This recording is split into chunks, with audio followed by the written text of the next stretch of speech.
Welcome to my Lightroom beginner course. I thought it would be a good idea to create a comprehensive one for this new version, or at least new for my channel. I've done a couple of tutorials about Lightroom already, but they were for an older version. Now we are in 7.3. If you want to follow along, it's a good idea to set it up the way that I did, so that we start on the same path.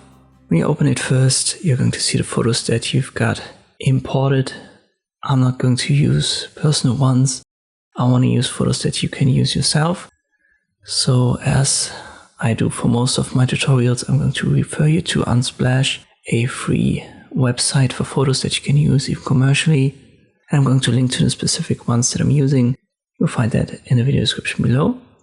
We're going to create a specific album for our course. But first up, go to Edit, Preferences.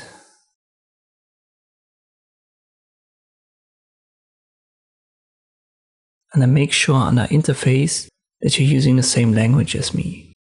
As it says here by default, it's automatic. So if you live, for example, in France, this will be automatically set to Français. So you will have a French interface, and we want to work with the same language so that you can follow along. Make sure it's English. You have to close and then restart Lightroom for it to be active. This is the important one. All of the other ones should be by default like I have them here. For example, a normal edit panel layout. And then you're good. On the left hand side you see a couple of options for the photo folders and for photo categories. A couple of social links and options. But on the right hand side you can see the tools that we're going to work with. In the newest version, you can't really use them in the grid view, and the view can be adjusted down here.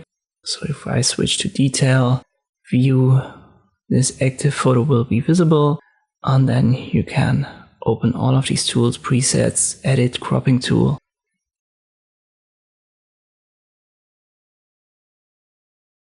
There's also an interactive learning tool that pops up here and there as a tooltip or as a box. Don't get confused by that. This just happens when you start it or when you start a new version for the first time. Important for us is the preferences. Go to English, and then you want to check out Unsplash. And just to show you this, I'm using 7.3.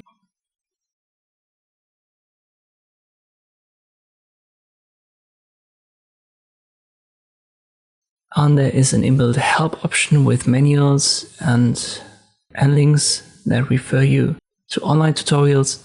But when you work through this course step by step, you will be fine and you will know 90% of what's needed, maybe even more in Lightroom. But it's a good idea to actually do it. So not just watch me doing it, but try to download the same photos. This is why I use them from Unsplash, so that you can use the same, and then actually redo chapter by chapter what I'm showing you here, because learning all of these tools is about doing them. And if you just watch them passively, you're not going to have the same learning experience and learning effect. The first thing that we want to do is, as I've said, open an album for our course. And you may have already seen this option here to add photos. There are a couple of options to add them in Lightroom.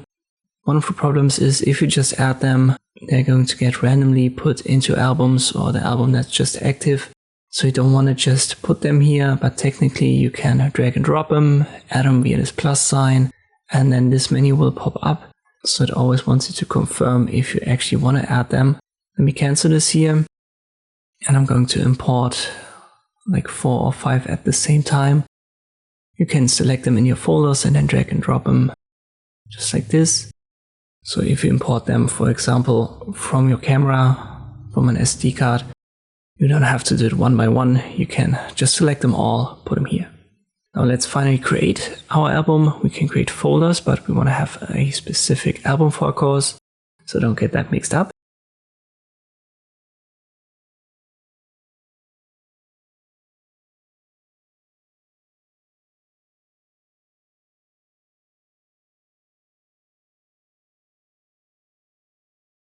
What name should I choose? I think using the word Lightroom would be a bad idea because I already have a folder for my shorter tutorials. So let me call that course LE Beginner. It's empty for now. I click on it, and here we have another option to add photos.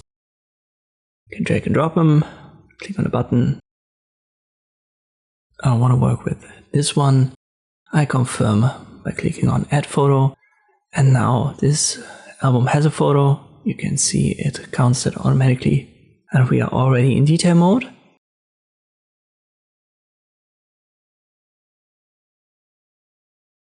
This was from Unsplash, so check out the video description if you want to use the same. But once again, I urge you to at least pick one and do that, because practice makes perfect and not watching. And we're going to add all of our photos that we're going to use for this course into this folder so that the grid view will be filled in our future chapters. Now let us crop this one. We've imported it in our intro chapter, and now we want to use the cropping tool. A couple of options here. The crop overlay is interesting. It gives you a couple of options. Usually you want to work with a thirds grid. It uses the rule of thirds.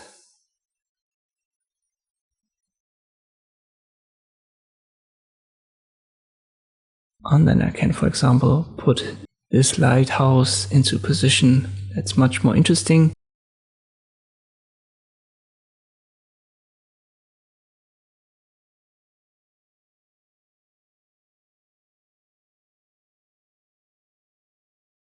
Switch to a center grid, and then I would have to resize it from the right a little bit.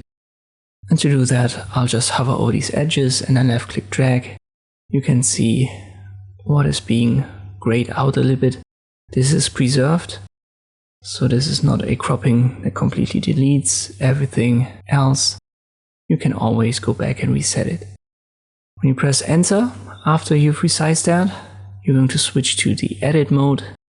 And when you leave cropping mode in general, this crop will be applied, but you can always go back and you can see the grayed out areas are back. So nothing gets truly deleted here.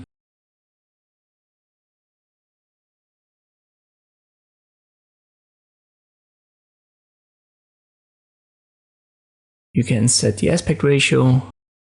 It shows you the original, and there are a couple of presets, custom of defaults inbuilt. But you could also use enter custom here and create your own.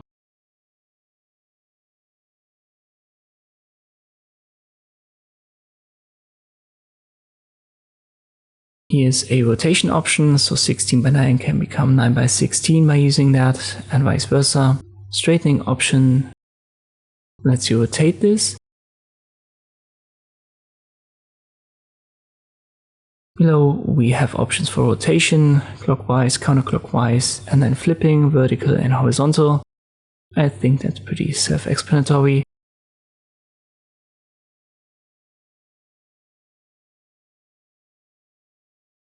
And then we have a drop down for geometry. I'm going to talk about that in another chapter.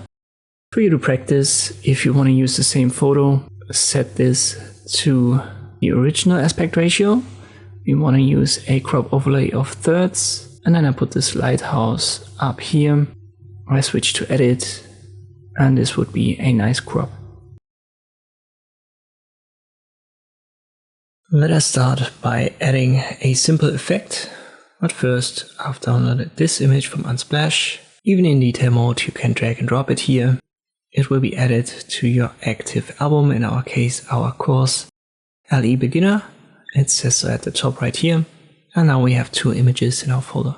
You can select them down here. You can switch to grid mode, select them. And there are other modes, for example, this comparison mode.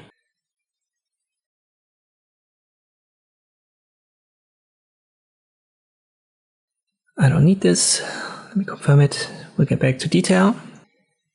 If you're wondering, here are a couple of stars. You can use that to rate your own images and then later on filter them a little bit easier. You can flag them, so if you want to pick them or reject them. And here is a sort option. Capture date is usually what is used here, but you can also sort it by name or, as I've said, by star rating. Makes things easier here and there. Now let's get into our effect. Under edit, Lots of options, just close light for now, close color, and we want to open effects.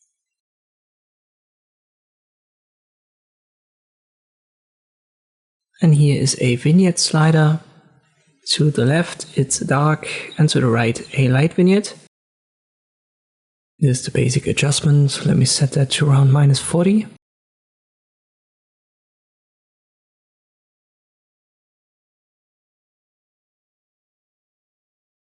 But you can go down the rabbit hole here a little bit further because there is a drop down.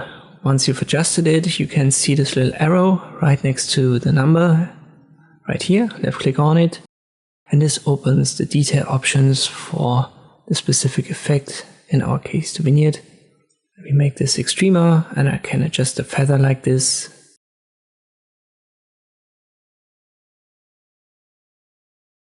The roundness, you can see that right here if I make the feather almost none. We have sharp edges and you can even make this a circle. Midpoint is then for the radius.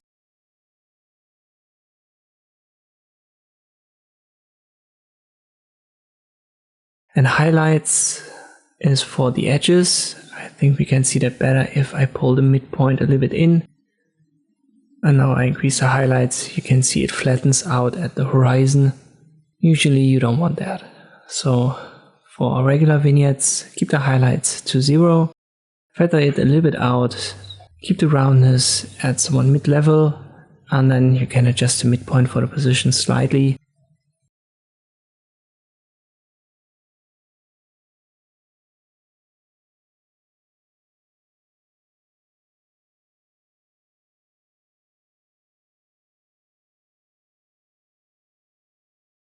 And this would be a nice vignette.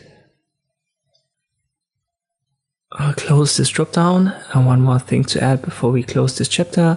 You can always compare with the original by clicking on these 3 dots. You can always check and uncheck show original and then see what's happening here.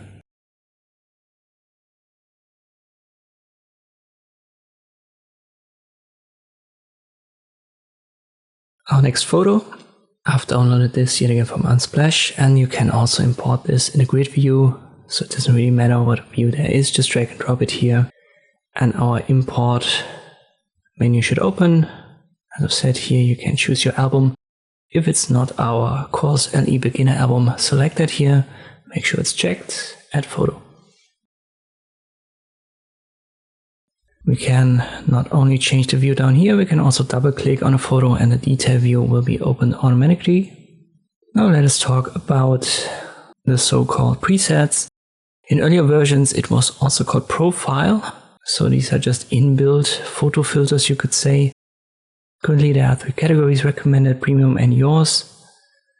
Recommended is sorted by category, for example black and white. May take some time to load.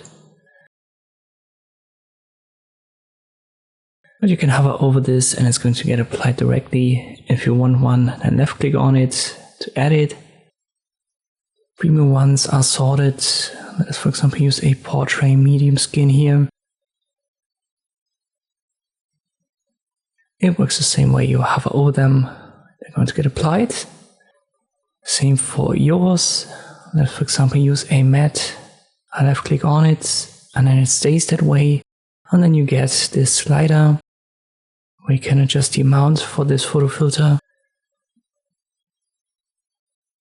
We can always go back to our effects and add a vignette here. You can see this matte photo filter is kept.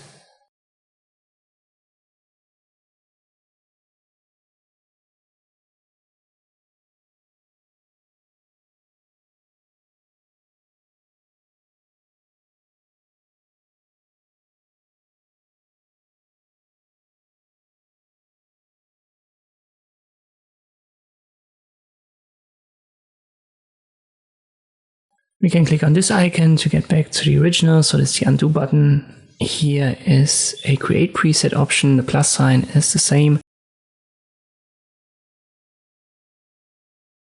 You can manage them. and also import presets with this option.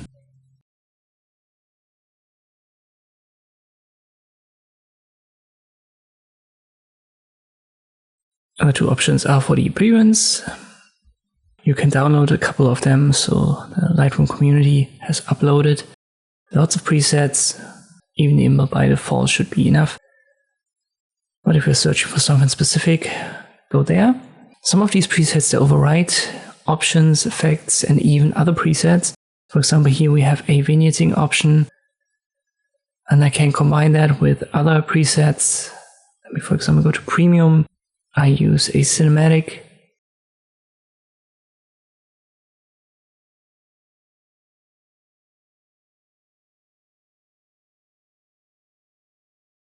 This makes the vignette vanish first.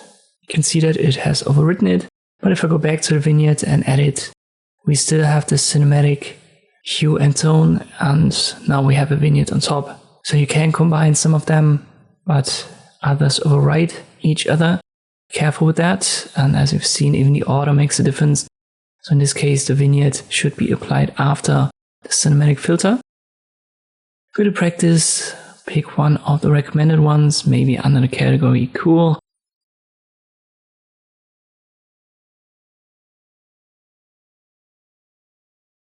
Then go to Premium, pick a cinematic photo filter, a cinematic preset, and then pick yours, make it matte.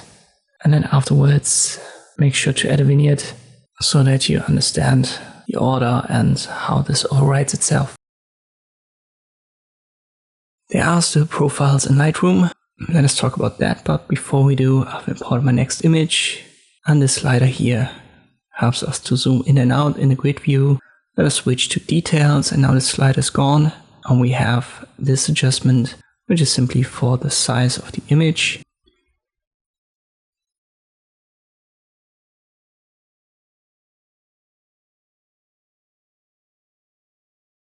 The fit button makes it fit into our frame. And there's also a fill button. The fill button puts it to left and right in our case. So it goes to the smallest side and expands it, and the fit goes to the largest size and expands it to our frame size. Now let's get back to the profiles. You can find them now under Edit. Here's a button for Browse All. You can use the drop down as well for it. In earlier versions, this was a bigger icon on the right, but seems like Adobe found out that everyone is calling this a preset anyway, so they somewhat made it smaller. I don't want to say they hid it, but it's now here under Edit, and it works the same way as the presets. So these are inbuilt photo filters, you could say. You hover over them, and then you can see them applied, and if you like one, left click on them, and you can adjust the amount right here.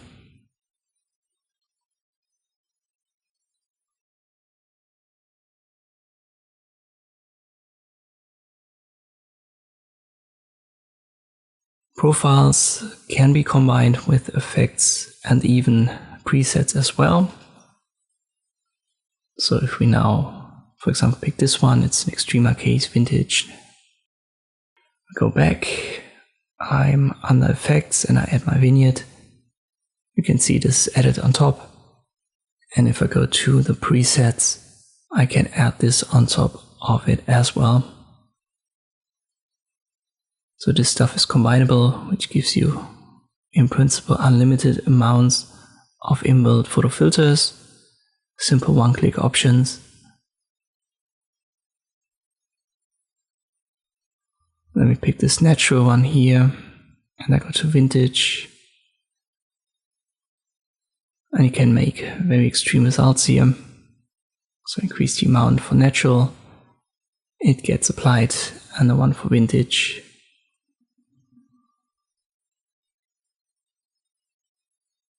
So it's in principle the same. Try it out yourself to get some practice. Add one of these profiles. Try to combine it with a vignette. And also combine profiles and presets. And see how that works.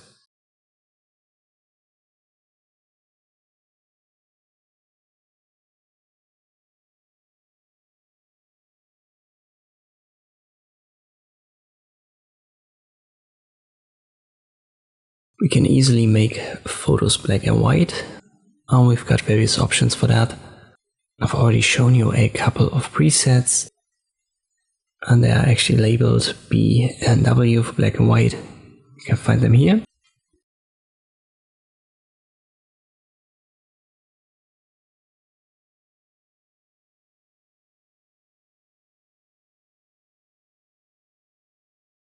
Another option is to go to Edit, and here we have a B and W one-click button, and it turns the profile from color to monochrome.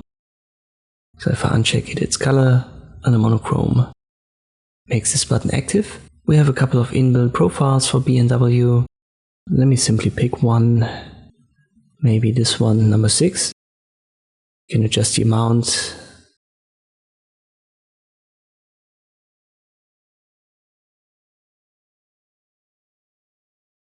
And if we now go back, we have this profile active, and the B and W button is active as well. 2 more things to add. If we open our presets now, and we go over the B and W presets, you can see how the profile changes. Because some of the presets and profiles, they're actually the same. You can see that this is B and W11 and so forth. But at some point you have more presets than profiles, and then the name doesn't change anymore as the preset and the profiles are not the same anymore. One more thing to add, we have this auto function right here, and this is an automatic adjustment for the basic settings. Then we open the lighting. You can see, for example, exposure, contrast, and so forth. I check auto, and then Lightroom does that automatically depending on the image that we've got. Not a bad feature, especially when you're a beginner. It's going to improve your photos. Just check it, and then highlights, shadows, whites, and so forth will be adjusted automatically. As always, try that out yourself, and then we'll start with the next chapter. Now let us dive into this little geometry feature. You can see in this image, the horizon isn't perfectly straightened out. You can go to crop, and there is this geometry function down here, open the drop down. There's a simple auto feature in the drop down right here. You can also access that using the icons to the right of it. So the first icon right here is for auto, and the second is for guided. And guided simply means that you can set these lines yourself. So the horizontal and the vertical line, you always have to create 2 lines. So it's a 2-point perspective. And for a 2-point perspective to work, you can't have them compete with one another. It works like this, so you can create a vertical and a horizontal. But if you create these overlaps right here, you go too far with the vertical. It can't calculate this anymore. But here you can see we've got a better result, a straightened out horizon like this.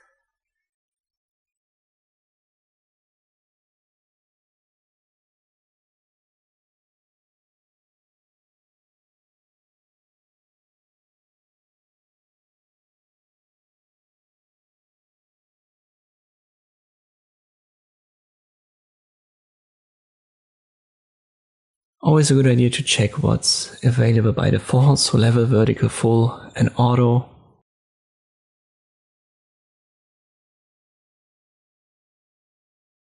And then you can constrain the crop, which automatically crops it to the size in which this new angle will fill the entire canvas. So for the most part you want that. Therefore check the box.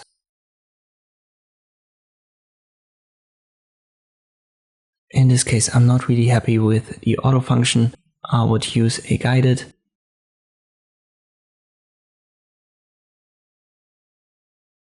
I constrain the crop, and this would be a good result, I would say. You can use the same feature to create very abstract results. For example, here we have an extreme angle, and we can set that to guided.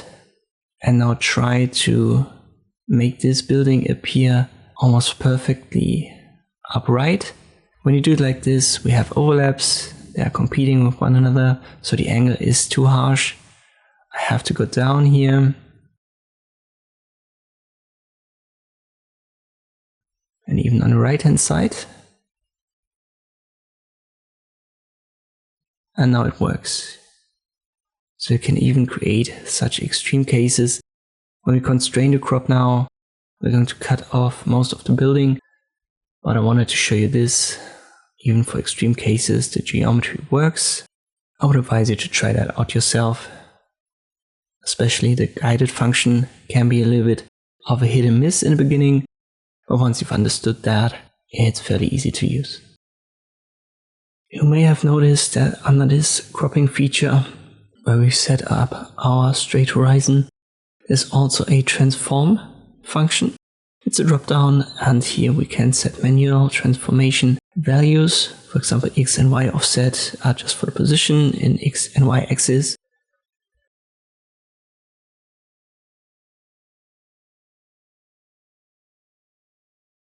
Scaling makes it bigger or smaller. The aspect ratio squeezes it or expands it, depending on the perspective. We can rotate it here in manual increments.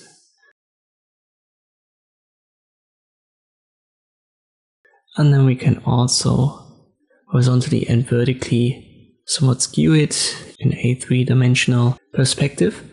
The distortion makes it bloat or sucks it in, I would say. For the most part, I would tell you to stay away from that. It will not make your photos better or worse, but small adjustments can be done with it. And as you've seen, it's fairly intuitive. Most of this stuff is self-explanatory if you just use it. Whenever you get lost, just click here on the three dots and then reset your edits, and you can start from scratch. Try it out yourself. As always, you will find the same image that I'm using here via the link in the video description.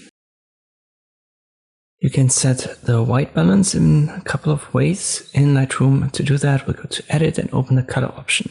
You will now find color mixer, point color, and color grading here. We'll go over that later on.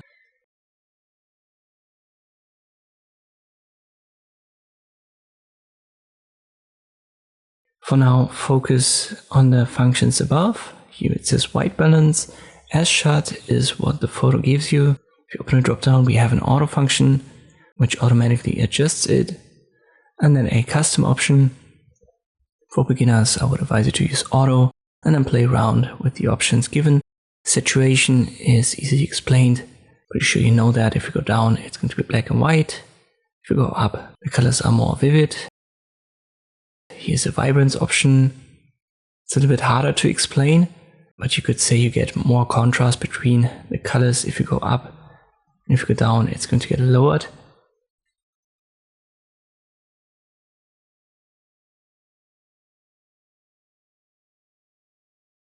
Let me reset this to the original, and we want to use custom. This can also be activated by clicking on this color picker tool or eyedropper tool, whatever name you want to use for it. We get rid of these help features. To start, you want to find the widest place and then left click. And if you get this message, you know that you've gotten a good white spot. And from then on, you want to go up to a grayish area. And if you left click, this is going to adjust the white balance to this new spot. If you use extreme points, for example, this black area right here, or the fence, which is brownish, and even the green parts of the grass, you'll get extreme results as a return. So for white balance, you usually want to set a white to gray point, and this is going to make the colors pop a little bit more. You can see that here it went up with the tint and a little bit up with the temperature. And in all cases, you can adjust it manually afterwards anyway. Temperature to the left makes it colder, to the right warmer, and tint goes from green to magenta.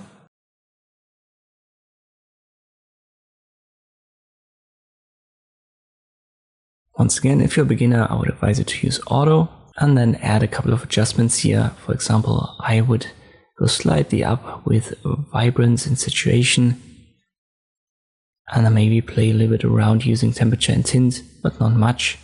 I would even go down slightly here in both cases.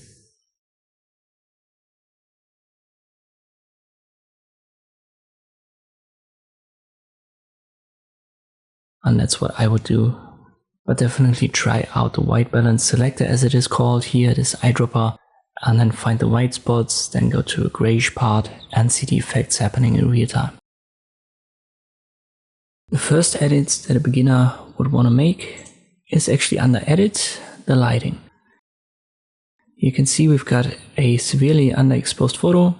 We can open a curves drop down, and if you hover over it, it's going to give you some information when you do it the first time. Let me just confirm this via Got It. It might take some time, but then you can actually see a graph in there, which is also called the histogram.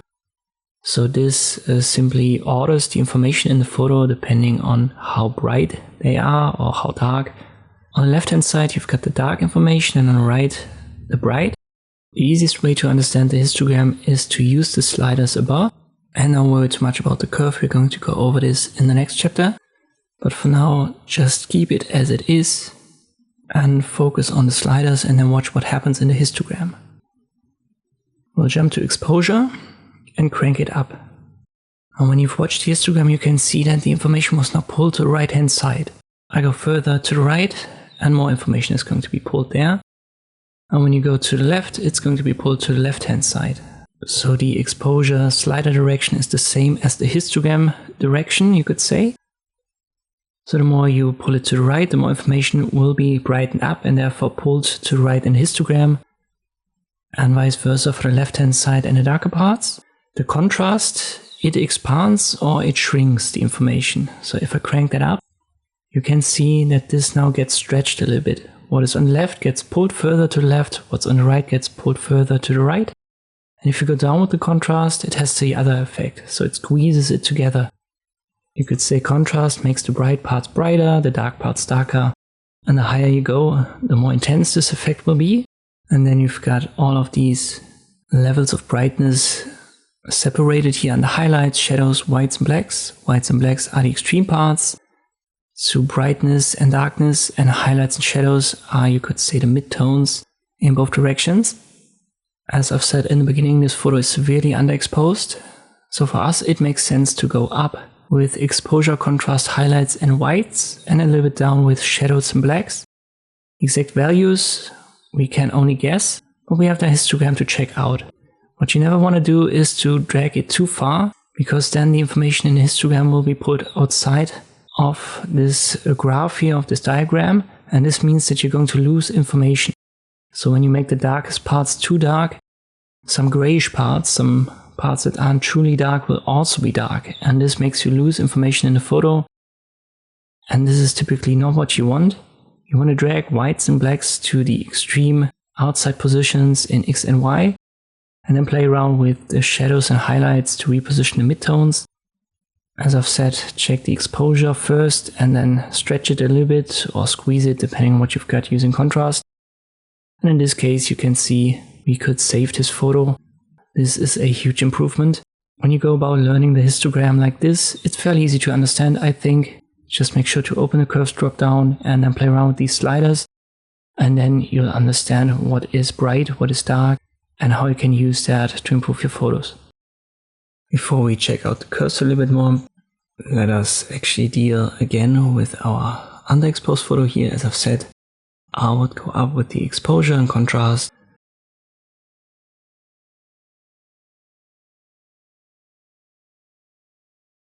Go down with the blacks a little bit. Go up with the whites, and always watch the histogram. And now I would adjust shadows and highlights a little bit. I can go up with the highlights quite a lot. This is now a way better result. Now here we have an overexposed photo, which is the complete opposite. And you can see the histogram now has most information on the right hand side. So we want to go down with the exposure and pull that to the left. You want to have most of your information somewhat in center, like so. Makes sense to add contrast here as well. Then we'll check the whites and blacks.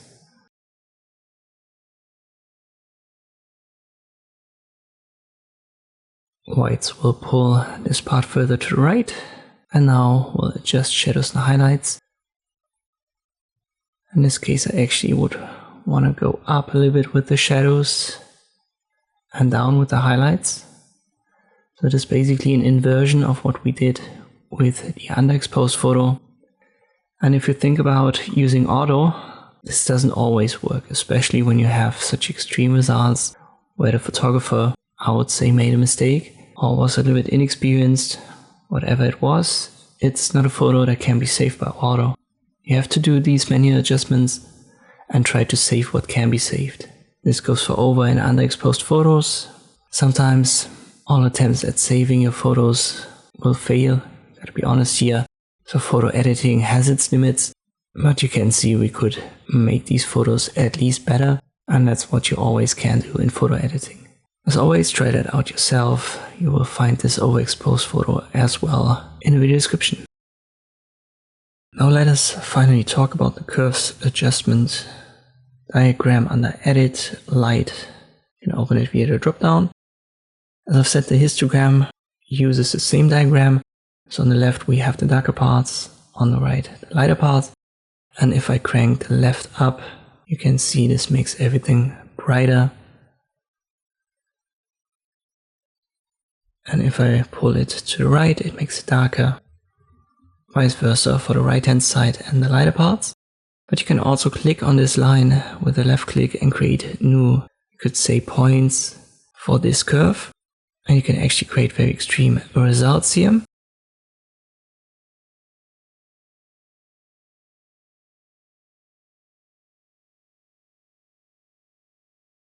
By default, this general channel is active. You can refine the saturation, and we reset that and go back to the original. In our case, the photo is certainly a little bit too dark on the end right here, and if I pull that up, you can see we'll get these darker parts brighter in backgrounds. And the problem with this photo is that the model is way too bright. But if I pull that down, you can see right here at some point it loses it, we'll get totally unnatural results. So you cannot use it to create wonders. But for small adjustments and for photo filters, this is a good tool.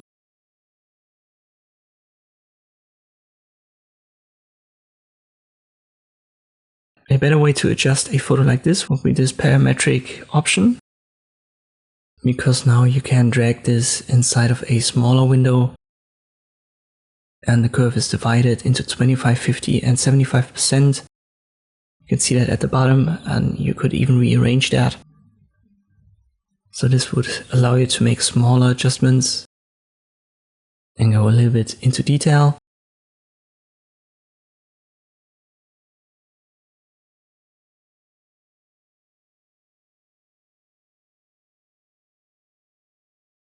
Again, let me reset that.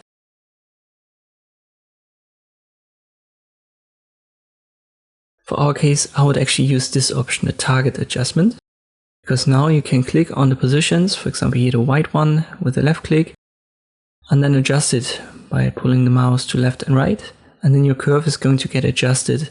So it finds the point in the curve that stands for the specific brightness or darkness, and then you can adjust the curve by left clicking and dragging on the image itself. And I think that's a good feature. So definitely check that out.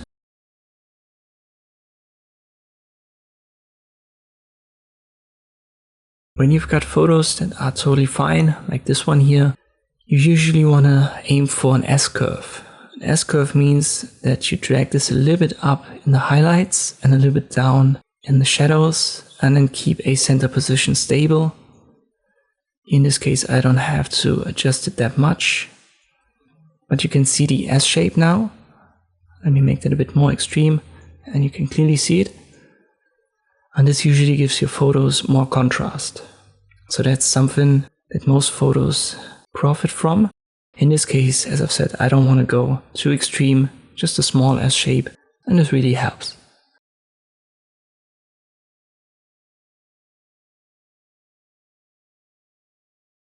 Let me pick a different result, maybe this one, and here you can see the S shape much more clearly. Even if I add an auto adjustment, the S shape helps.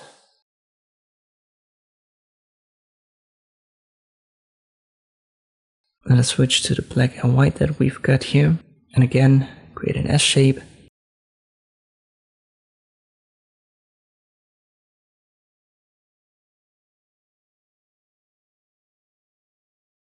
Well, that's a little bit too much. I got down here in the mid position.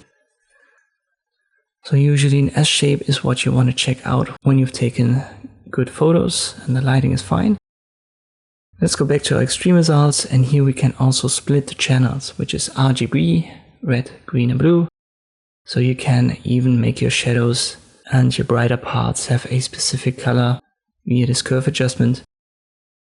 This is something that we're going to go back to when we create a couple of photo filters. For beginners, I would say that this is already a little bit too much adjustment, but definitely try out this target adjustment where you drag inside of the photo itself and also use an S shape and see the difference and how much contrast you can get with it.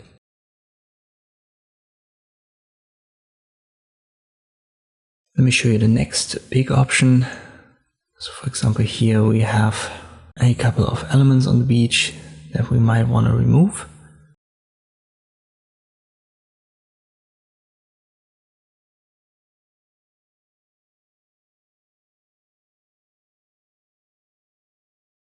And we can do that right here where it says remove. Left click on it, and there are a couple of options. I'm going to go over them step by step in specific chapters. For now, just stay away from the remove tool because it's now kind of like an AI feature. I want to show you the tools next to it, the healing brush and the clone tool. So both are basically brushes and both can replace elements from photos, but they do it differently. The clone tool and the brush tool can be adjusted here via size and feather and opacity. Size is how big this brush is, feather is how much it then blurs out on the edge, and opacity is it opaque or fully visible. For the most part you want to have that set to 100%.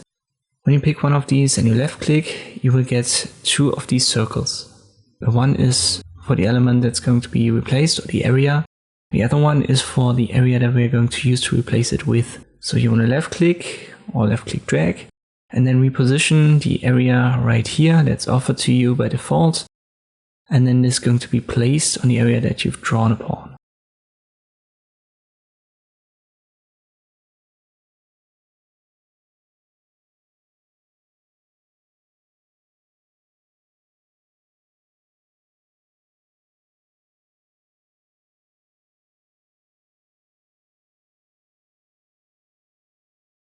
The main difference between clone and healing brush is when I switch now to healing, you can see that directly. The last spot that I've created is turned into a healing, and this blends it with the original. So the original had a totally different color than the sand, and therefore we'll get this blurry, washed out kind of, what is it, turquoise color. Let me switch it back to the clone tool, and now it's gone. So the clone tool, it doesn't blend it with what was originally there. Well, the healing brush does that. You can see that here for the second of these umbrellas, it tries to blend it with the turquoise color and the sand, and this gives us this blurry result.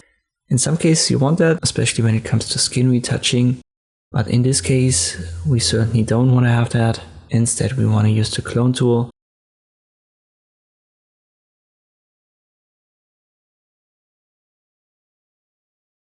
So the way I would do that is to paint over it,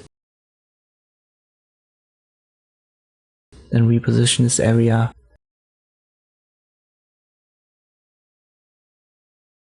then I switch to the next one, paint over it,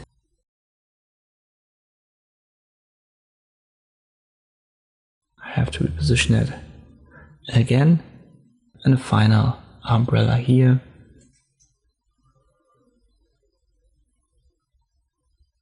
And if you wouldn't know that there was something, you wouldn't miss it.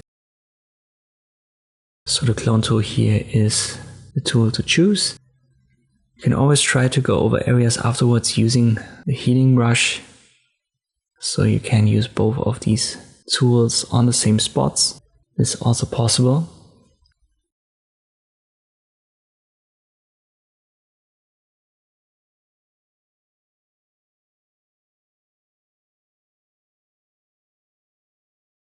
but in this case the clone tool alone was already sufficient.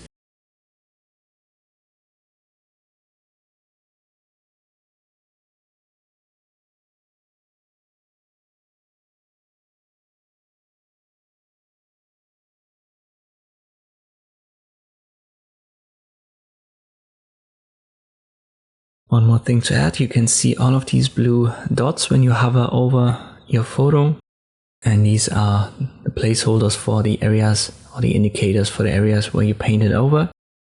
And you can still adjust them. So if you right click on them, for example, you can switch all of these from healing to clone.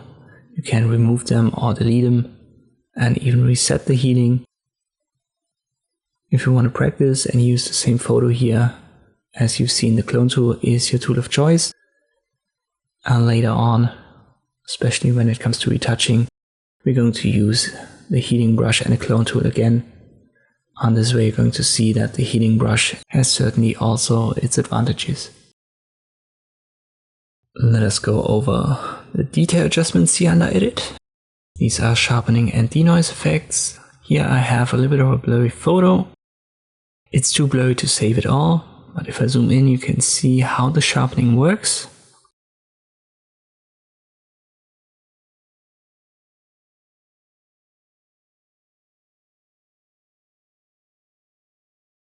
There's a drop down for it where you can set radius, detail and masking by hand. I would advise you to try that out simply, and you can see the effects when you zoom in real far. Keep in mind, and at some point it's going to give you fragments that don't look natural anymore. So when you crank up the details, for example, quite a lot, and it won't do wonders. So this photo was way too blurry, so we can't really sharpen it all, but we can at least improve the results.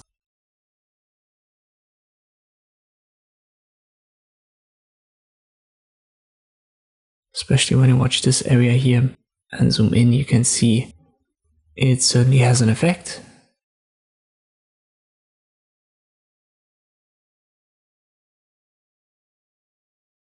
In this case, I would go down with the sharpening and certainly with the detail and not overdo it.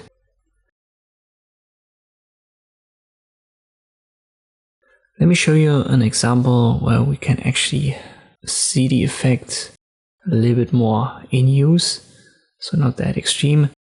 By the way, here is an auto denoise effect. This only works on RAW files, at least currently. So when you have a JPEG, PNG, it won't be compatible. But we have this drop down right here for manual noise reduction, and there's luminance and color. Sometimes your noise is colored, and then you can use that slider on luminance. You can see that as the intensity of the noise. So if I go up, it's going to blur out these little noise fragments. Color in this case doesn't do much as our noise wasn't colored, but it affects the color of the photo. Keep that in mind when you have colored noise. We can open the drop-downs here, but let me keep that closed.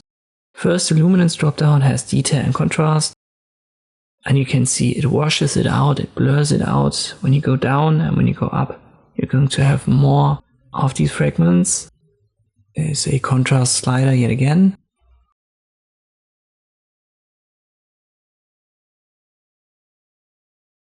And if I make this adjustment, you can see how much we could save from this photo. Certainly then has a different feel, or sometimes you just want to have noise.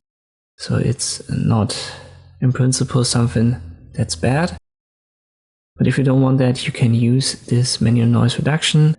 And even when you have colored noise, you would have a drop down as well, where you can adjust detail and smoothness. And in principle, as I've said, it blurs out all of these little particles.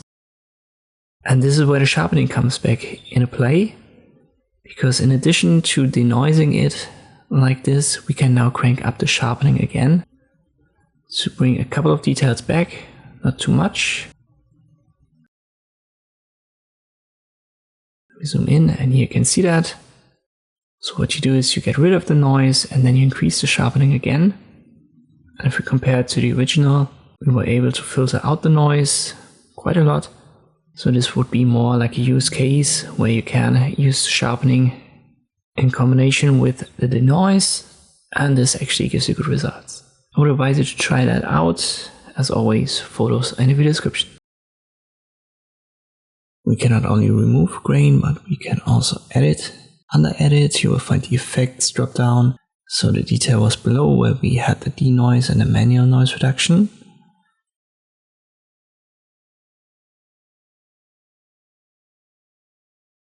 And right above it, in the effects drop down, we have basically an add grain option. Let me zoom in, and you can see that clearly. So this gives you these little fragments. Grain itself has a drop down for size and roughness. So you can even adjust the size and the appearance of these.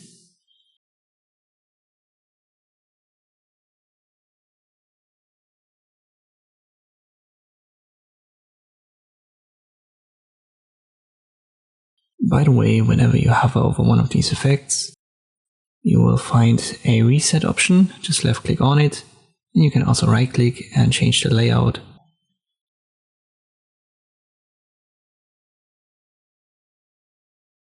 If you've got many of these adjusted, let me just add maybe clarity, the haze, texture, and you want to reset that. You can also right click on the drop down, in this case the effects, and reset it. The other effects here, you already know the vignette, but texture, clarity, and the haze, I haven't talked about that. The clarity, if you go down, it makes it a little bit milky, and if you go up, you have this typical poster effect, where things get very, not sharp, but they get a certain style that's often used for sports posters, stuff like this. If I zoom in here, you can see that.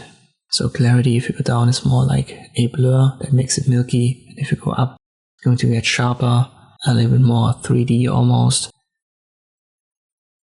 We have a dehaze option. If you go down, you're going to get more haze. And if you go up, less of it. So it intensifies the clarity a little bit if you go up with the dehaze.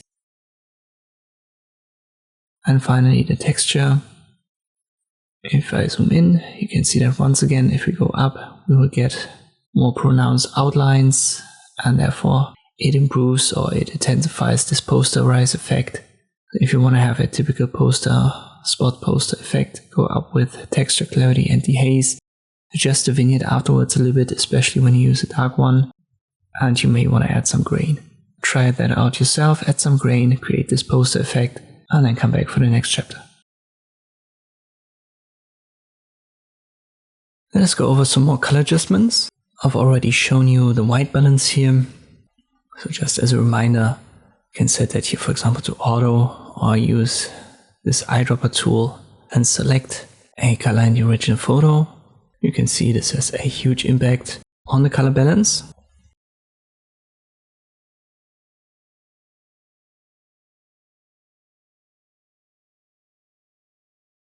Then we had temperature, tints, vibrance, and saturation.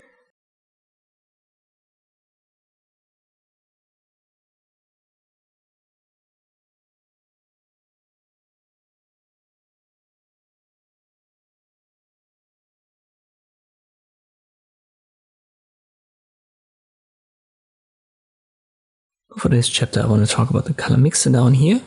If you can't see it, make sure to open the drop down.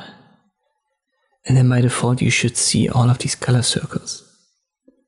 This is just one way the layout is organized. It's the one that I want to use. And it should be active by default. You can, for example, check the color of the car, which is bluish turquoise. And if we want to adjust that, we flip to the turquoise color here.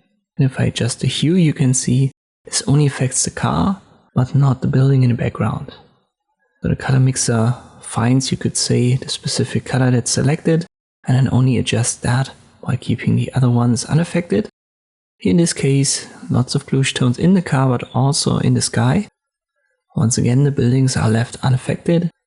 And if we, for example, wanted to adjust the buildings, the right hand side would be more like this color, like a pinkish color. You can see the car and the sky is unaffected, and also the left hand side of the building, which is greenish. Let me adjust that a little bit. So you could also say that this is a selective color adjustment that you can use with this color mixer. As I've said, the layout looks like this by default, but if yours doesn't, go to Adjust, open the drop down, and there you can set it to hue, saturation, and luminance specifically. So this is just a different way to organize these 3 adjustment options and the colors. As always, try it out yourself before continuing so that you get some practice. The next color adjustment goes in the same direction. It's the point color. You will find it below the color mixer. So we're still under color. Let me close the drop down for color mixer, and below is the point color. Kind of works the same way, but here you can sample a specific color and then adjust it. Let us pick this yellowish shirt.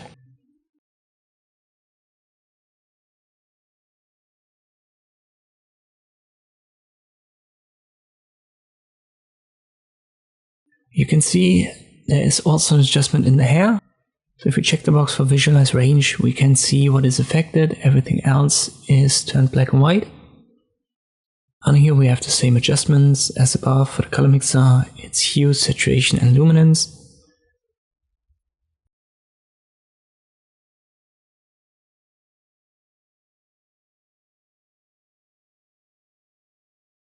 So that is another way for selective color adjustments. You can sample a different color, maybe this reddish color here. And then you have another swatch created.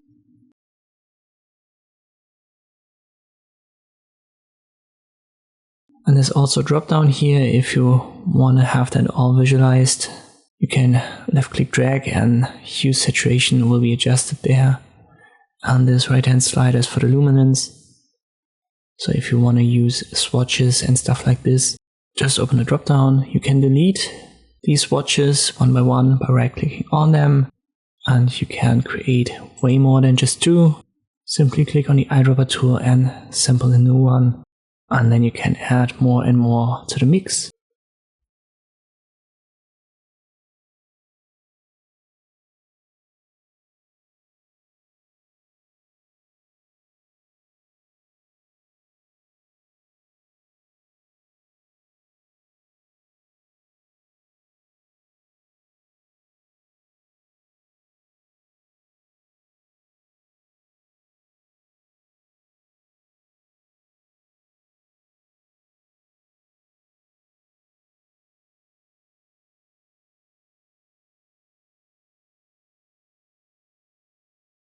You can also see here the neck has been affected a little bit.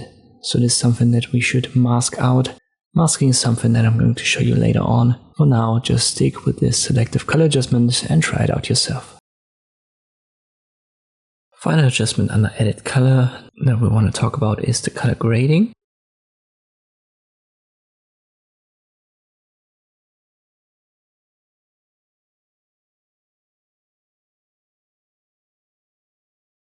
The layout can be adjusted up here. So when you click on these circles, it cycles through shadows, midtones, highlights, or the global adjustment. And you can directly drag on this circle. And if you open a drop down, you can understand the circle a little bit better because it's once again hue, saturation, and luminance. The hue is basically the angle of the circle, and the saturation is how far it goes to the center or to the outside. And then you can adjust luminance on top. Let me reset this. We want to work on this triple layout where we see midtones, shadows, and highlights. And here it works the same way. So hue and saturation can be adjusted directly on the circle, and below is a slider for luminance.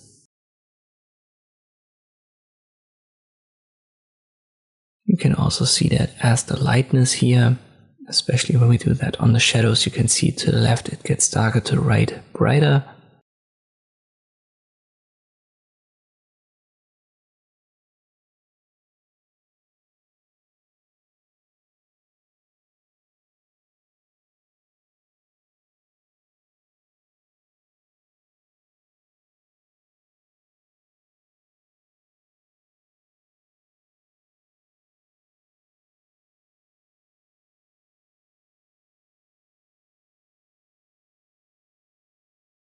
Below we have 2 more adjustment options, the blending and the balance. The blending blends these colors Unbalance is a little bit harder to explain, but you can see it has a huge impact and you can create very drastic, very intense results here. Keep in mind that all of these adjustments under color basically do the same. So it depends on what you like or what you want to work with. From photo to photo, certainly these options have their ups and downs. So you want to be familiar with all of them and then pick the one that suits your specific photo best. But over time, you'll definitely get your favorite that you almost always want to use for your adjustments. As always, check it out yourself, and then we're ready for the next chapter where we want to move on from the color adjustments. Next up is the lens blur. When you apply it first time, it's going to take some time to get processed. So depending on the image size that you've got and your CPU power, that takes a little bit longer. I've already done that in the background so that we can start right away. With the blur amount, you can add intensity or lower it. You can especially see that here in the background where the buildings are. And then there are different bokeh styles. You can even boost them below the slider. But be careful. Obviously, bokeh should only look very intense when there are light sources.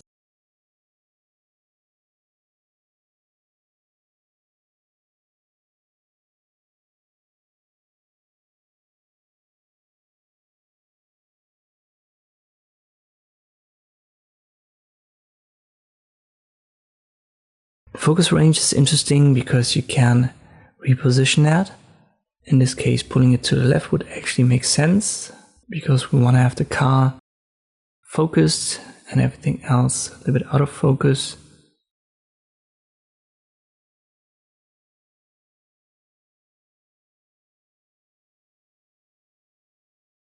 You can also do that manually. There's a subject focus. It's an AI feature. Sometimes that runs smoothly, sometimes it doesn't, but you can also do it manually here with the next feature, this left click drag.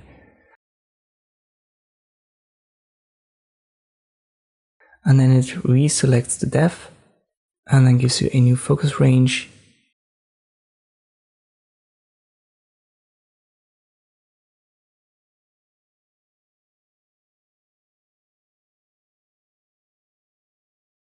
You can also see here it isn't perfect at finding all of the correct elements of your subject. Here for the left mirror of the car, it doesn't work that well anymore. You can use a refinement for that. But before we go into it, let's check the box for visualize depth. This is just a different way of checking what is being blurred and what isn't. Nice to have, but we don't really need it.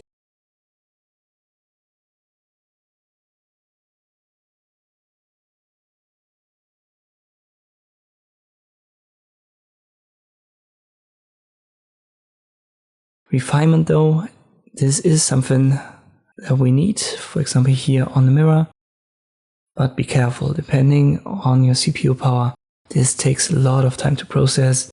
I'm on a slower PC here and the image is too big, so it doesn't run smoothly, but it's basically a brush, and we can zoom in here if it loads well.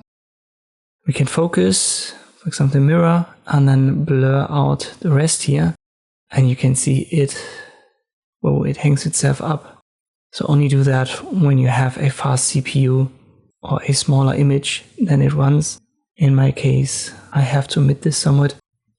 But just to explain the menu, we have focus and blur, which is self-explanatory. And then you can left click drag over areas and adjust the amount. And the options below are just for the brush, so you can feather that out, increase or decrease the size. As I've said, it's just a regular paintbrush, and this for focus and blur. You may be familiar with similar options in Photoshop. It's kind of like the same here. Try out this lens blur yourself. Pick an image where you have a clear field of depth, where there's something in the background to blur out, and then this should run smoothly. And when you've got a fast PC, check out the refinement. The final big option that we've got is called masking.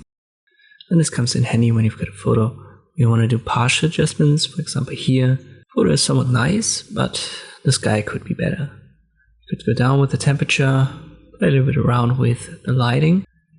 But you can see it also adjusts everything in the forefront, and that makes the photo actually worse. So it would be great if there was a way to only adjust the sky.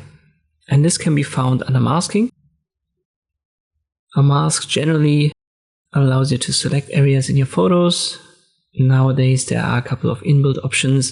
For example, here you can select or mask the subject, the sky in the background via the push of a button.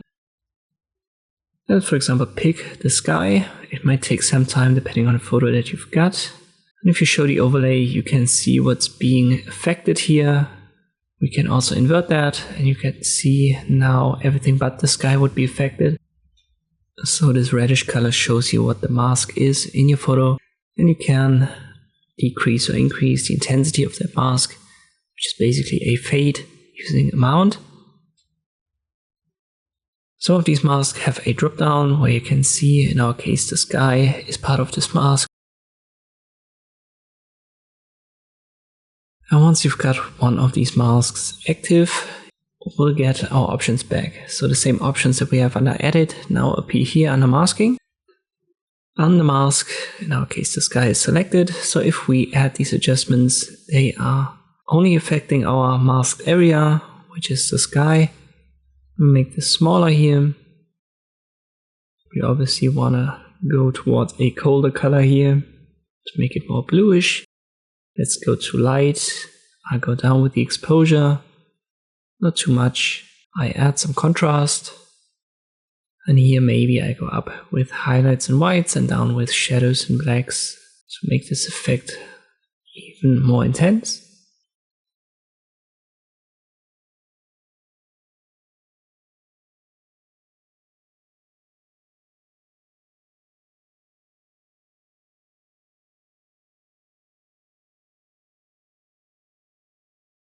And now you can see the before and after. It's a huge difference, and we were able to make this sky a little bit more impressive while also keeping everything else unaffected. When you've got a mask created, you will always find this little icon here. It just indicates that there is a mask.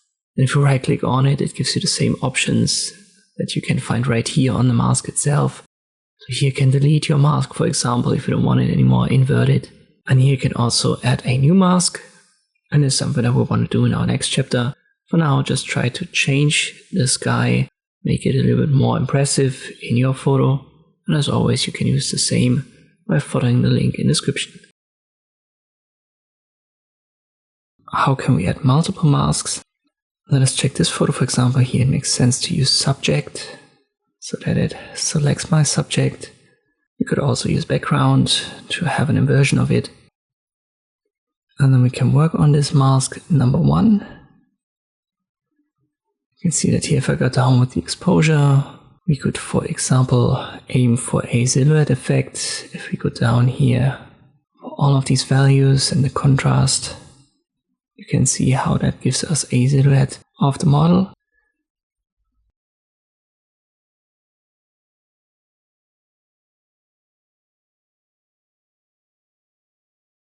And all the other adjustments, they also work. In this case they don't, because we have a silhouette.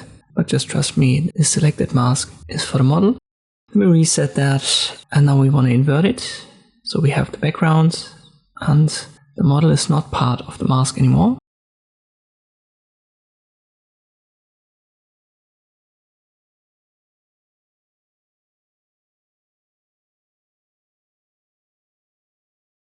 If we now wanted to give this a little bit of a blur, we go down with the sharpness. Under detail, that's the only one that we need. The other values, we'll keep them at around 0.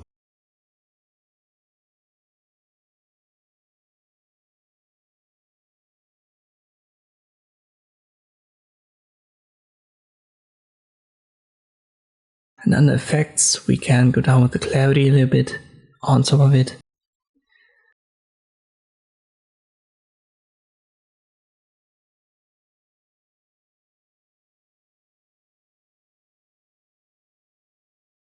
What doesn't work directly here in this window, in this masking option, is using the lens blur. So if you want to have total freedom over a blur effect, you will have to go here, or you'll have to abandon Lightroom and try Photoshop. You can see just using clarity and sharpness gives us at least a little bit of a blur. Now let's add a second mask. We can simply do that up here. Click on the plus sign, I select the sky, and you can see if I hover over the mask, it is directly indicated what is being selected here via this reddish color. So now if I adjust the sky, the model is left unaffected, and Lightroom is usually pretty good at finding or identifying what the sky is. In this case, it worked somewhat well.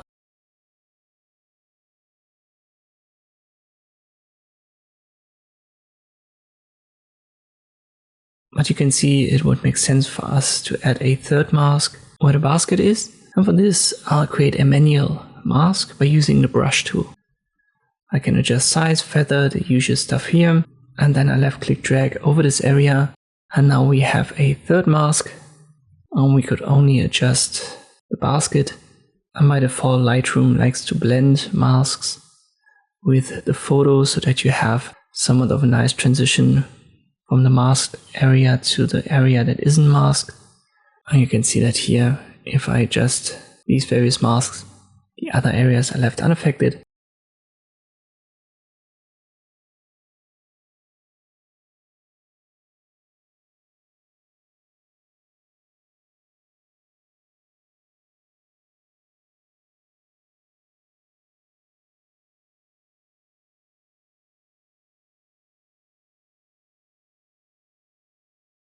Whenever you want to delete one, for example, mask number 3, you can simply right click on it and it gives you that option. You can also adjust the amount for each. I've told you that in the last chapter already, but you can see the effect gets intensified or lowered depending on where I set the amount. As always, try that out yourself. Create at least 3 masks for a single image. Try to select the subject, the sky, and then create a manual mask using the brush. A little bit of a side note here, but I wanted to add this before I forget. We want to go back to black and white once again. You know, we can use the button here or change the profile. And then we want to open the color option. Because here we now have a black and white mixer, and if I recall correctly, I haven't yet talked about that. And this is a color mixer. So if you change the profile from color to monochrome, or you click on the black and white button up here, this just changes the mixer to a black and white. And now you can target the specific colors and adjust their lightness.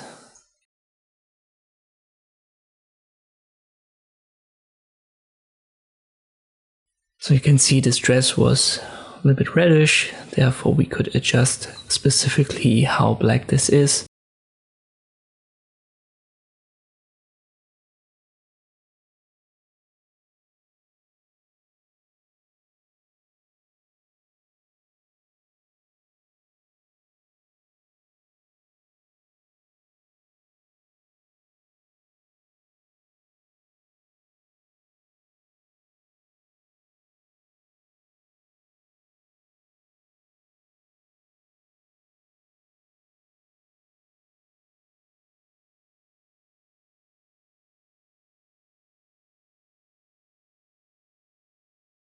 There's also a manual target adjustment right here. You can use that, hover over the image, you're going to see the original color, and then left click and drag to left and right to adjust that color specifically. Once again, sorry about placing this here, but I forgot to mention this when I was talking about black and white. You can still use the color grading and add that on top to have a monochromatic effect with a specific color.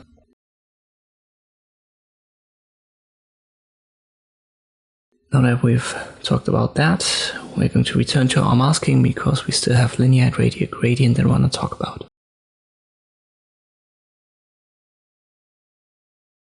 Let us talk about the gradients. I'll show the linear gradient a little bit more in detail, but the principles also work for the radial. Instead of having a brush on auto selection, we now simply have, in this case, the linear gradient, center position, and a feathering to top and bottom. The bottom feather is much bigger the top feather is much harsher.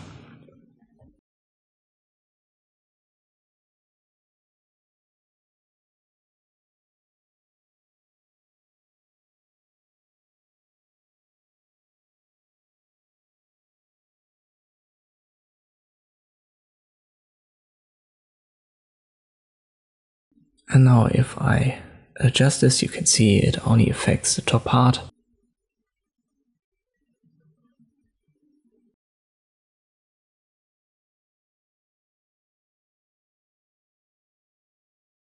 Let me show you a different example. We'll use the same principle.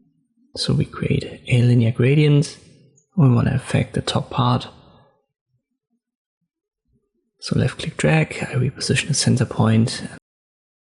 I can rotate that a little bit and make these feather lines quite small. And let's just use something like this. And now I want to make the sky much more bluish. I succeeded, but you can also see that the tree was affected. That's certainly something that we don't want to have. We can fix that manually by using under mask, linear gradient, the subtract option. So you can add stuff to your mask or subtract it. And here you get the usual suspects again, subject, sky, background, or your brush. You can even apply a gradient to gradient mask. We'll stick to the brush now, subtract, just left click and paint over the tree. The default values for the brush are fine to make this blend. And you can see we were able to fix this.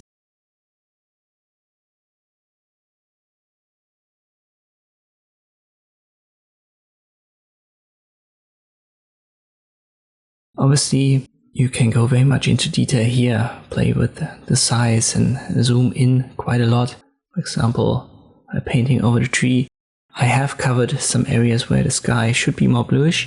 You can bring that back using add and then go over all of these small areas if you have a lot of time and you want to have perfect results. But as I've mentioned, Lightroom blends it quite well, so that usually you don't have to do that, especially when you don't need a perfect result.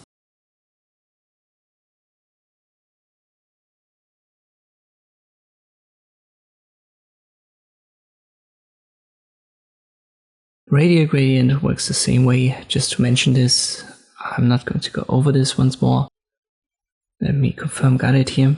You just left click drag on your photos and you get, once Lightroom has loaded that, you will get this gradient, and now it's just an ellipse instead of a rectangle. And here again, you have a center point and this two fading limiters, and then you can adjust whatever is inside of your radial gradient. I want you to do that yourself. You can use the same photos as always. Use the linear gradient on the first one, and then on the second one, make sure to use the subtract option to have, for example, here this tree recovered.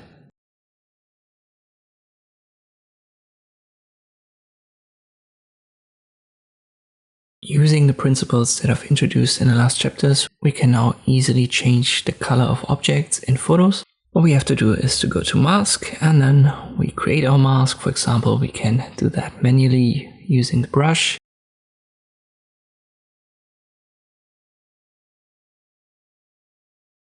But in this case, let me delete it. I want to show you the object selector for the mask. Just left click on it, you get a brush, but now you left click and drag over the area that you want to have selected. So in my case, the balloon. And then Lightroom does its magic in the background. Depends a little bit on the photo that you've got, the resolution and your CPU, how fast this works. I've done it prior, so now it can detect that way quicker, but it may take actually like a minute. So I've had cases where this was the case. But here we have our mask, and now if I adjust the color, you can see it was quite good at distinguishing the background from the balloon. And if I make this extreme here on temperature, you can see that. So the mask works quite well. And it even found this small little piece here that is part of the balloon, so where the knot is. And that's how you can easily change now colors of specific objects without affecting the rest in the photo.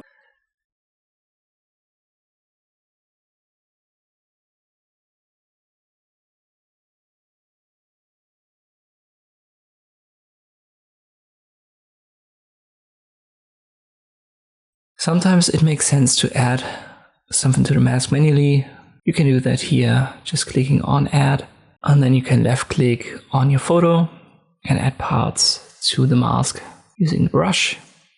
So it works the same way as the stuff that we've done earlier. You can see that now here. If I adjust the color, we can see both of our masks. Try that out yourself. As always, it's a good idea this time to use this object mask selector or detector so that you've tried that out as well. Same principle that I've shown you can be used to create a color splash effect. We've got this photo, we go to mask, I use the object option.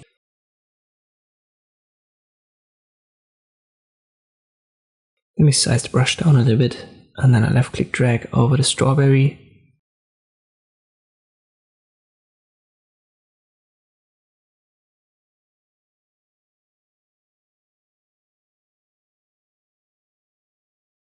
Lightroom does the auto detection.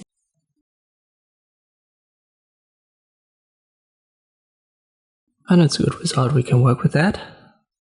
Now I go to the color option right here, open the drop down, go to saturation, and I desaturate it fully.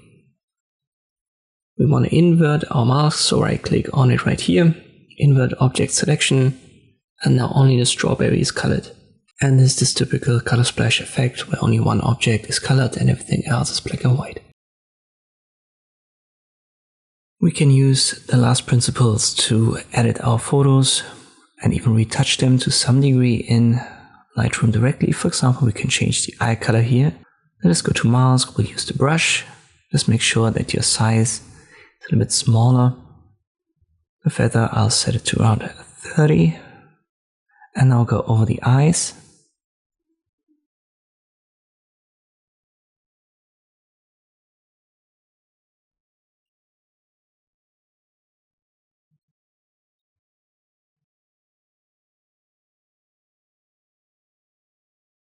Afterwards, open the color adjustments, and here you can use temperature, tint and hue, and you can see the effect applied in real time.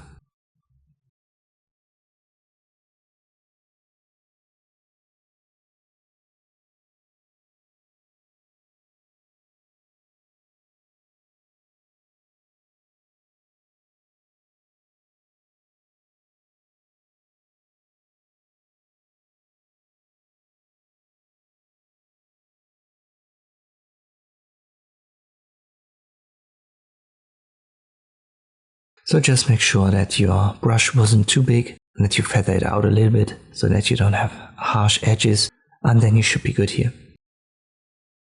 We can also whiten teeth with this method. It's fairly easy to do. Go to our mask, use the brush, adjust the size a little bit.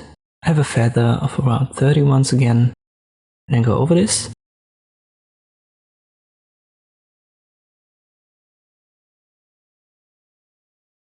You don't have to be perfect in this first step. You can readjust the mask easily later on.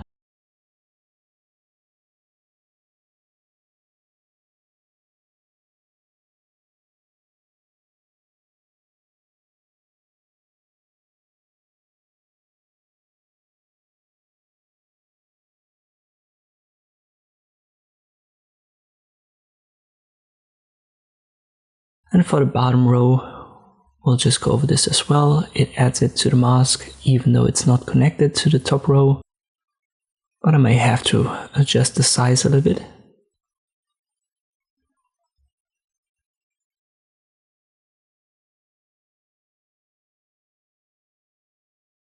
The last one wasn't clean here. Let me press Ctrl Z and I do it again.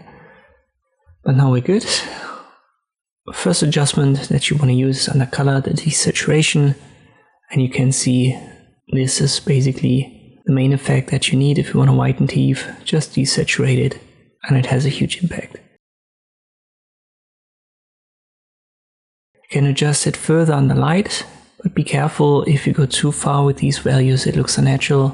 Natural teeth, they are not perfectly white. They should actually have a little bit of a yellowish tone.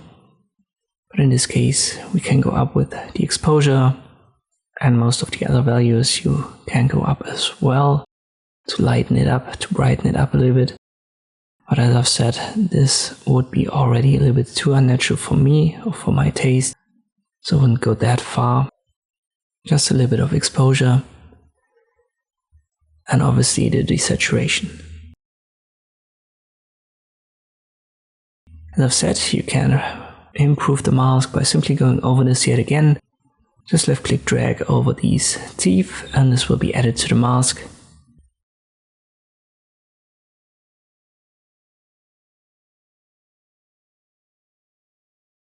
And you can see how we were able to improve the original quite a lot. As always, you'll find the image in the description below. Try it out yourself. Let me finally, with the same method, show you how we can fix dark circles under eyes. Let me zoom in here and you can press the space bar and then use left click and your mouse to move around in the image. And you can also use the mouse wheel to adjust the brush size. And we go over these two areas here. This is an extreme example, especially on the right. And sometimes it makes sense to add two different masks. So one for each eye. I'm going to show you this afterwards as well. It's going to improve the results, but for now, let's go over the basic process.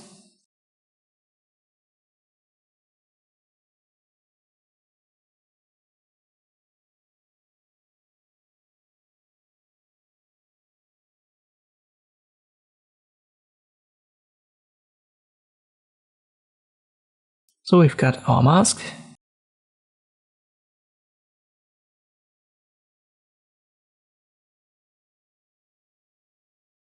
And first we'll go to light, and exposure is the important one. You want to bring that up. Any other values, you can check them out, but most of them, they're not that important anymore. So usually you want to have just small adjustments here for contrast, highlights, shadows, whites and blacks. The exposure is the important one under light.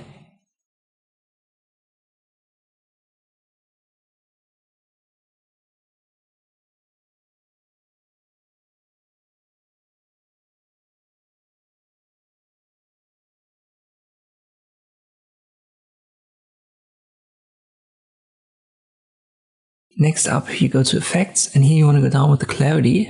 You can go down very far, even fully. And additionally, check out the dehaze, but it's only a small adjustment here.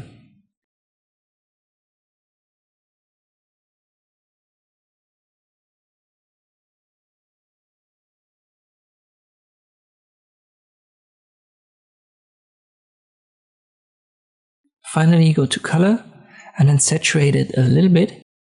And then play around with temperature and tint. And in this case, you see the problem. On the left, we have a different lighting compared to the right. So we can fix the left almost fully, but then the tint doesn't really work on the right anymore.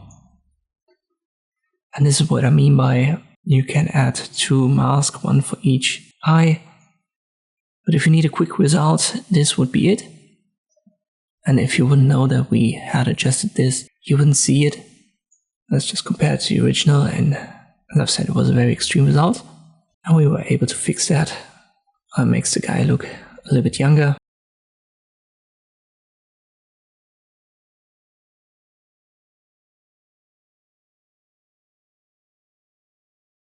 Now let me show you with two different masks for each eye. One, I reset the edits. First up, the left eye, I used the brush, under masking, go over this.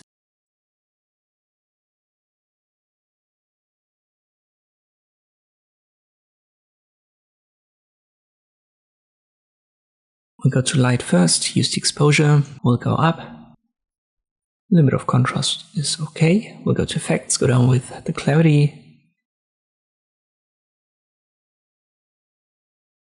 Let me check the dehaze. We don't need much here. Finally, color. I'll adjust the tint.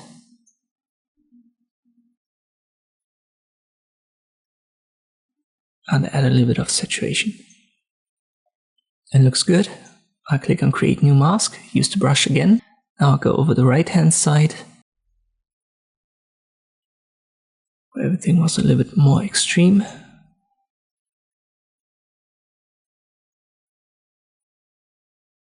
Keep in mind that my brush has a little bit of a feather, which is important, so that you don't have these harsh edges. I'll crank up the exposure.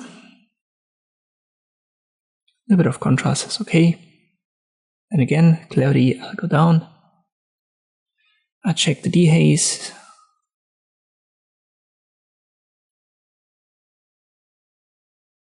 And then up with the tint until the skin color looks like the surrounding. I'll add some saturation. And you can see how this has vastly improved the results. As always, try it out yourself. The exact photo is in the video description below.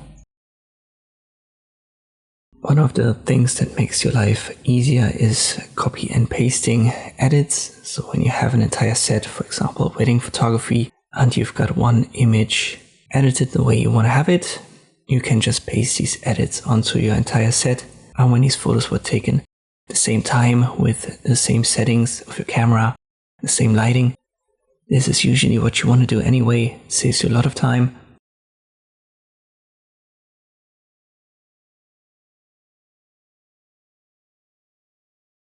To do that, we'll go to the photo that is edited, and then we click on these three dots and use Copy Edit Settings. This is going to copy the entire settings, and now we go to the one that we want to edit to, three dots, and then paste these edits. And there you go. You can see we now have the profile, the auto function, and all of the other edits pasted to this one. Here we want to edit as well, but not the filter. And this can be easily done by going back to one that is edited, click on the three dots, and then use Choose Edit Settings to copy. And here you can uncheck what you don't want to copy and check what you want to copy. So we want to keep everything but the profile. So uncheck the profile, artistic, copy it, go to the one that I want to edit, and now I paste the settings.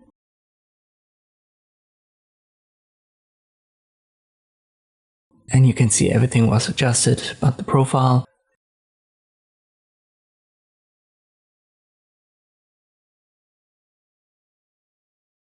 You can do that for many images at once. Let us once again go back here.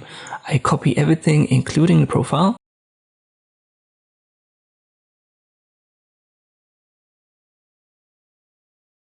And now I switch from detail to grid view. You can see one image is selected. I press Ctrl A. All images are selected.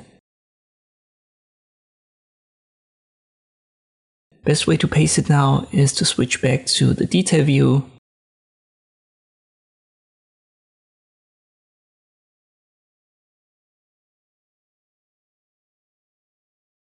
You can see at the bottom all images are selected. And here you have your three dots again. Paste to entire selection, and you can see in this preview window down here, one by one, this is added to the photos, and on the top left, you have a progress bar for paste settings, this bluish one that's getting filled here. Let me pick one, maybe the zebra here. It has a profile and all of the adjustments added. If you click here in the grid view, you can deselect all images that are selected. And then you can, for example, pick only selected ones while holding Control. Left click on them.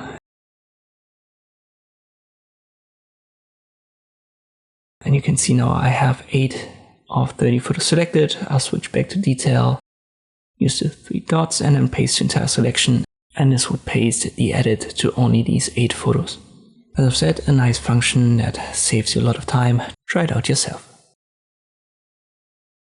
And we've reached the final chapter, or the chapter that I wanted to make the final chapter in this beginner course. We'll go back to our first photo that we've used. I've reset the edits, and now let's just say we wanted to get rid of this lighthouse. We could use the healing brush, the clone brush, to do it manually, but Adobe has been focusing on implementing AI features, or what they call AI. Therefore, we now have a little bit of help that we can use. It's not just in Photoshop, the generative AI, but also Lightroom. When you use it the first time and you check the box, you have to confirm that you've read the terms of service. Already done that. But once it's checked, you can go over this using the eraser tool. Just make it a bit bigger than what you want to erase. I'll get rid of the path as well. You can refine it afterwards, so add or subtract parts to your selection. In this case, you could call it that. And once you click on apply, it generates it.